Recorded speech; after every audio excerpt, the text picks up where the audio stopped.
মানে আজি আচলতে চৰাইদেউত এখন সভা দিছিলো। সেই সভাখন স্থানীয় ৰাইজে মোক মাতিছিলে। আমাৰ সমষ্টি কমিটিত, আমাৰ সোণাৰী সমষ্টি কমিটিৰ ৰাইজৰ দলে আয়োজন কৰিছিলে। তেখেতসকলে মোক মাতিছিলে 11টা বজাত। মোৰ বহুত প্ৰগ্ৰেম থকাৰ কাৰণে আহি পালোহি মই 4:30মান, 4:15 মানতহে পালোহি। সেইকাৰণে অকণ সভাখন মোৰ কাৰণে অলপ খেলি মেলি হ'ল। বহু মানুহ ঘূৰি যাবলগীয়া হ'ল, তাৰ কাৰণে মই ক্ষমা প্ৰাৰ্থী। কিন্তু আমি জাতীয় জাগৰণ যাত্ৰাৰ জৰিয়তে অসমত মানুহৰ মাজত এটা জাগৰণ আনিবলৈ চেষ্টা কৰিছোঁ। জাগৰণটো হ'ল যে ৭৮ বছৰ ধৰি আমি সদায় এনেকে কেতিয়াবা কংগ্ৰেছৰ, কেতিয়াবা AGPৰ, কেতিয়াবা BJPৰ প্ৰপগাণ্ডা, অপপ্ৰচাৰ আৰু প্ৰচাৰতেই চলি থাকিম নে সঁচাকে জাতিটোৰ উন্নয়নৰ আধাৰশিলা স্থাপন কৰে? ৭৮ বছৰৰ পাছত অসমীয়া জাতিটোৰ বয়োজ্যেষ্ঠসকলে এতিয়াও 250 টকাৰ বৃদ্ধ পেঞ্চন এটাৰ কাৰণে ৰৈ থাকে। ভাৰতৰ স্বাধীনতাৰ ৭৮ বছৰৰ পাছত অসমৰ মহিলাসকলৰ আজিৰ দিনটোৰ আটাইতকৈ ডাঙৰ সপোনটো হ'ল 1250 টকাৰ অৰুণোদয় আঁচনিৰ নাম ভৰোৱা। আজি অসমীয়া মানুহে একমাত্ৰ মানুহ পৃথিৱীৰ ভিতৰত যি ভেকুলীৰ বিয়া পালে। অসমৰ এক টোপালো পানী চৰকাৰে দিব পৰাৰ ব্যৱস্থা নাই। আমি দেখিছো যে আজি সমগ্ৰ অসম খৰাং পীড়িত হৈছে, কিন্তু চৰকাৰে এক টোপাল পানী দিব পৰা নাই। অসমৰ মানুহে বজাৰৰ কাৰণে বস্তু উৎপাদনেই নকৰে, যাৰ ফলস্বৰূপে অসমৰ মানুহৰ হাতত পইচাই নাথাকে। আমি সেইকাৰণে গোটেই অসমত কেনেকৈ এটা কৃষি বিপ্লৱ, এটা কৃষি ক্ষেত্ৰত এটা বৈপ্লৱিক পৰিৱৰ্তন আনিব পাৰি, ৰূপান্তৰ আনিব পাৰি, আৰু এডৰা পথাৰত কেনেকৈ 3বাৰ, 4বাৰ, 5বাৰ ৰাউণ্ড দ্য ইয়াৰ কাল্টিভেশ্যন বুলি কয়, কেনেকৈ কৰিব পাৰি তাৰ কাৰণে আমি চেষ্টা কৰিছো। আৰু অসমীয়া মানুহৰ ভাগ্য আমি খেতিৰ জৰিয়তে বদলাই দিব খুজিছো। অসমীয়া মানুহৰ ভাগ্য বজাৰখন অসমীয়া মানুহৰ হাতলৈ অনাৰ জৰিয়তে আমি বদলাব খুজিছো।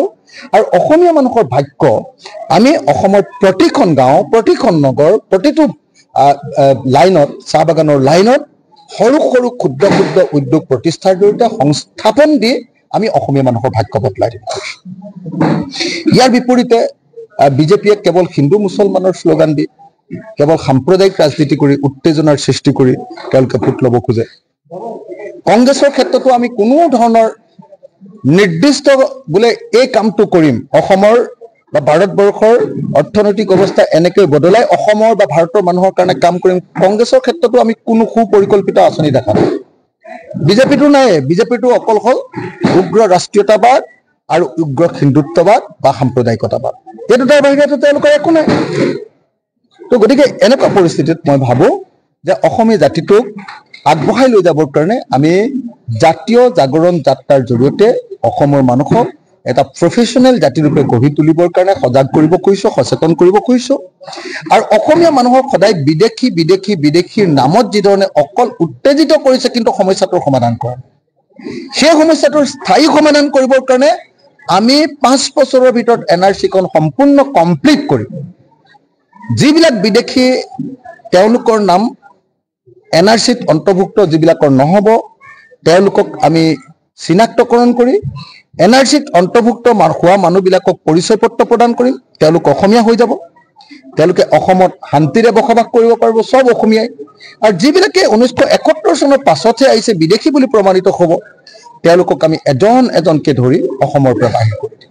দেখা গৈছে যে এতিয়া ইতিমধ্যে বিজেপিয়ে নিৰ্বাচনী ৰণদংগা ইতিমধ্যে বজাইছে বুলি ক'ব লাগিব। গুৱাহাটীত ইতিমধ্যে অমিত শ্বাহে বিশাল প্ৰচাৰ সভা কৰিছে, আৰু আপোনালোকক যে এতিয়া এক্টিভ হোৱা দেখা গৈছে, এই মিত্ৰতাৰ ক্ষেত্ৰত কি ক'ব?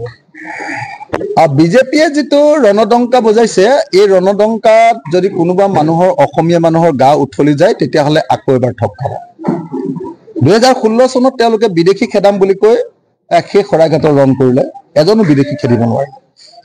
2021 চনৰ নিৰ্বাচনত মিয়াবিলাকে অৰ্থাৎ আজমলে দেশ খাই পেলালে বুলি কৈ আজমলৰ বিৰুদ্ধে হুংকাৰ দিলে, একো কৰিব নোৱাৰিলে। এইবাৰ আকৌ তেওঁলোকে আজমলকো আমি নাইকিয়া কৰি পেলালো, আজমলৰ ৰাজনীতি খতম কৰি পেলালো ন।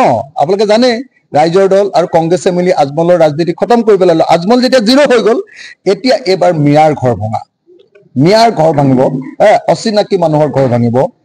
এই বুলি কৈ তেওঁলোকে এটা নতুন আকৌ একেটাই পুৰণি বটলত নতুন মদ অকণ দি বটলটো পুৰণাই মদ অকণমান ছটিয়াই দিছে দি তেওঁলোকে কৈছে যে নাই আমি একদম সাংঘাতিক ধৰণৰ নতুন ব্ৰেণ্ড এটা লৈ আহিছো বুজিছেনে সেইকাৰণে মই ভাবো যে বিজেপিৰ এই যি ধৰণৰ প্ৰচাৰ এই প্ৰচাৰটো কেৱল অপপ্ৰচাৰ অসমীয়া জাতিক ধ্বংস কৰাৰ কাৰণে তেওঁলোকৰ কাম কাজ তাৰ বাহিৰে এই বিজেপিৰ লগত গৈ কোনো কৰিব নোৱাৰে